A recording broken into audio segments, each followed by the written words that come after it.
सरिता जी ने घंटी बजते ही दरवाजा खोला। सामने उनकी बहू मानसी थी। बड़ी देर लगा दी बहू, रात के 9 बज गए हैं। मुझे तो तुम्हारी चिंता हो रही थी। कुछ नहीं मम्मी जी, कैब सेफ होती है, फिर मेरा मायका ज्यादा दूर भी नहीं है, मानसी बोली।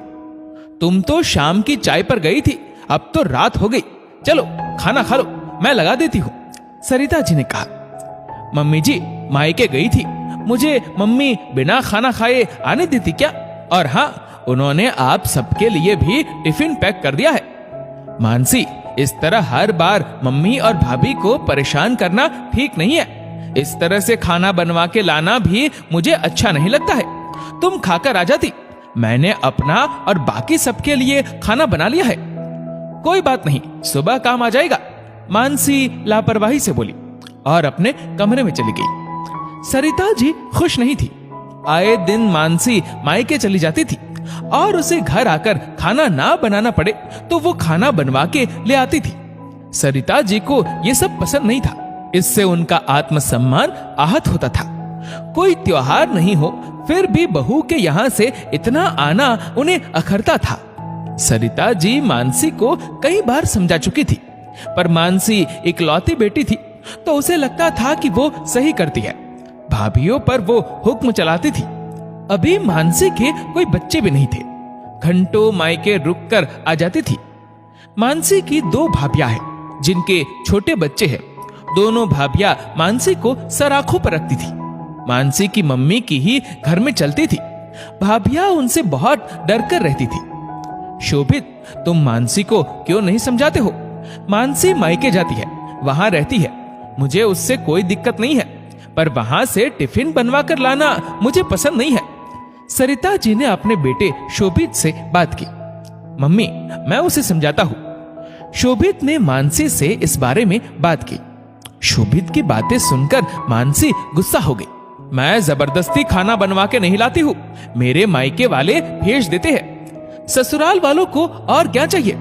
मानसी, तुम समझती क्यों नहीं?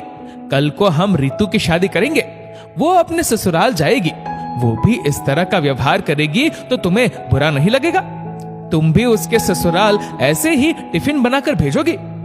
इतना सब मेरे मायके से मिल रहा है और आप लोगों को उसकी कद्र ही नहीं है।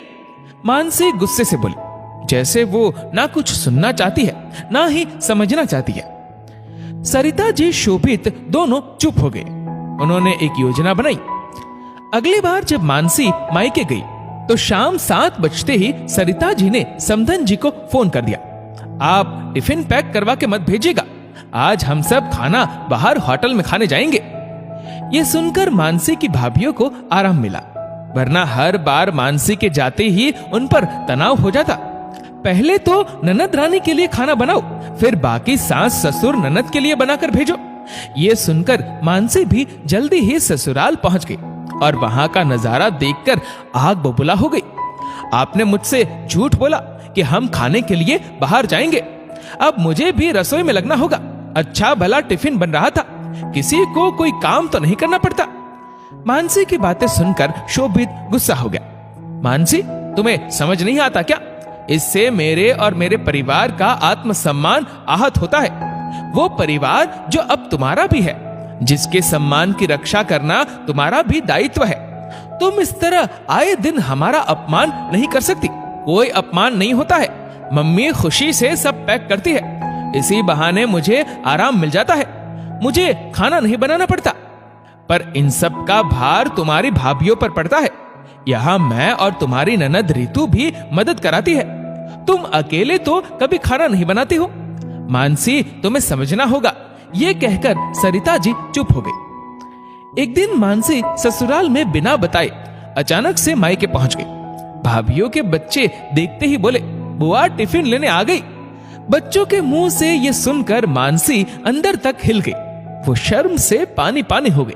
घर के छोटे बच्चे जब ये समझते हैं उनकी सोच ऐसी है तो बड़े ना जाने क्या सोचते होंगे। उसके भाई, उसकी भाभियां क्या धारणा रखती होगी। आत्मग्लानि और अपमान के घूंट आंखों में लेकर मानसी उल्टे पांव ससुराल आ गई और अपनी सास सरिता जी और शोभित से माफी मांगी। आखिर किस तरह वो अपने परिवार का आत्मसम्मान आहत कर रही थी।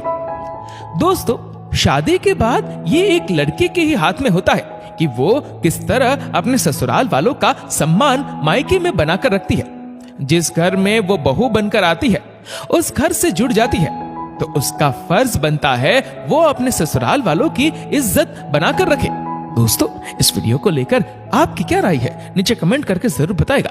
और अगर आपको वीडियो अच्छा लगा हो तो इस वीडियो को लाइक करेगा, शेयर करेगा ज्यादा से ज्यादा लोगों तक, और ऐसे ही और भी इंस्पिरेशनल वीडियोस के लिए सब्सक्राइब करें हमारे यूट्यूब चैनल को और फेसबुक पर फॉलो करें हमारे पेज को। धन्यवाद।